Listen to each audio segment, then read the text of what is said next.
একটি আমল আছে ভাই, যে আমলটা এত বিশাল আমল যে কয়েক মিনিটে আপনি হাজার হাজার বছরের রোজা রাখা, নফল সিয়াম পালন করা, হাজার বছর নফল সালাত পড়া, নফল নামাজ পড়া সওয়াব কয়েক মিনিট আপনি অর্জন করতে পারবেন।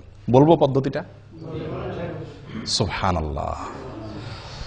নবী সাল্লাল্লাহু আলাইহি ওয়াসাল্লাম বলেন, মান গাসসালা ইয়াউমাল জুমআতি ওয়াক্তাসাল ওয়া বাক্কারা ওয়াবতাকার ওয়া মাশা ওয়া লাম ইয়ারকাব ওয়া দানা মিনাল ইমামি ফাস্তামা ওয়া লাম ইয়ালগু।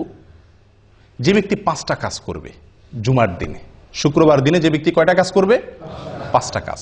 আসলে কাজ একটা, 5টা শর্ত পূরণ করে একটি কাজ করবে, সে ব্যক্তির জন্য আল্লাহ সুবহানাহু ওয়া তাআলা কি রাখছেন বিনিময়ে?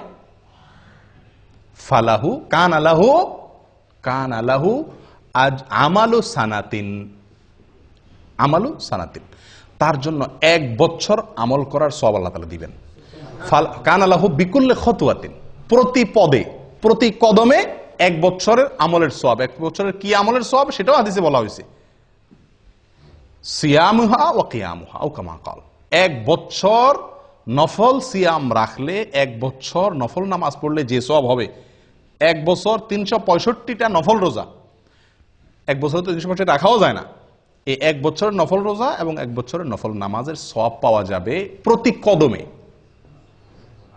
জুমার দিনে আপনার বাসা থেকে মসজিদে আসতে কত কদম দূরত্ব আছে সেটা আপনি যদি ধরেন 100 কদম দূরত্ব থাকে, এরকম তো আমাদের সবার এর বেশি থাকে, বরং 100 কদম দূরত্ব থাকে, আর 100 কদম হেঁটে আপনি মসজিদে আসছেন, 5 শর্ত পূরণ করে আপনি মসজিদে আসছেন 100 কদম পূরণ করে, তাহলে ওই জুমার দিনে ওই কয়েক মিনিট যে আপনি হেঁটে আসলেন, তার বিনিময়ে আপনি 100 কদমের বিনিময়ে কত বছরের নফল রোজা সওয়াব পাইলেন?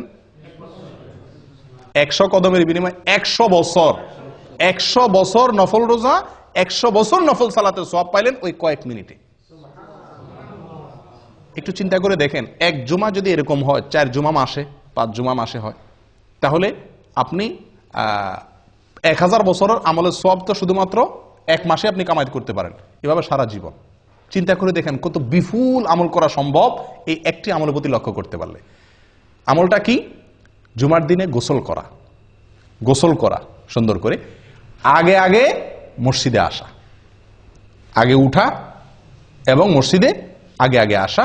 3 নম্বর হলো পায়ে হেঁটে মসজিদে যাওয়া, গাড়িতে বা বাহনে না চড়া, একান্ত অসুবিধা না থাকলে পায়ে হেঁটে যাওয়া। 4 নম্বর হলো ইমামের কাছাকাছি চলে যাওয়া, দূরে না বসা, সামনাসামনি বসা, কাছাকাছি বসা। 5 নম্বর হলো মনোযোগ দিয়ে খুতবা শোনা, কোনো অনর্থক কথাবার্তা না বলা। কয়টা শর্ত? 5টা শর্ত। গোসল করা, আগে আসা, পায়ে হেঁটে আসা, ইমামের কাছাকাছি বসা, মনোযোগ দিয়ে খুতবা শোনা, কোনো কথাবার্তা না বলা। এই 5 শর্ত যদি পূরণ করে কি আসে, তাহলে প্রতি কদমের বিনিময়ে 1 বছরের নফল সালাত, নফল সিয়ামের সওয়াব পাওয়া যাবে।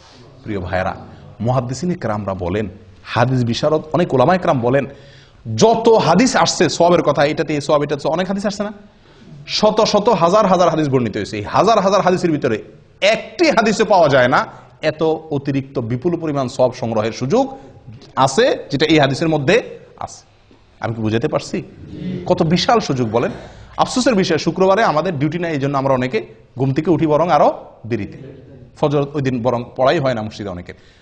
আগে উঠতে হবে, আগে আসতে হবে, পায়ে হয়। 5টা শর্ত পূরণ করবেন, এই বিপুল সওয়াবের ভাগীদার হতে পারবেন। আল্লাহ তাআলা আমাদের সকলকে তৌফিক দান করেন। এই জন্য সাঈদ ইবনুল মুসাইয়্যিব, বিখ্যাত তাবেঈ, উনি বলেন, আমার কাছে নফল হজ করার চাইতে বেশি উত্তম শুক্রবারে আমল, এত বিপুল সওয়াব সংগ্রহ করা। কথা বুঝে আসছে? এই জন্য এই শুক্রবারের এই আমলটা খুব বেশি যত্নের সাথে করার চেষ্টা করি। আল্লাহ তাআলা সকলকে তৌফিক দান করেন। জাযাকুমুল্লাহ খায়র।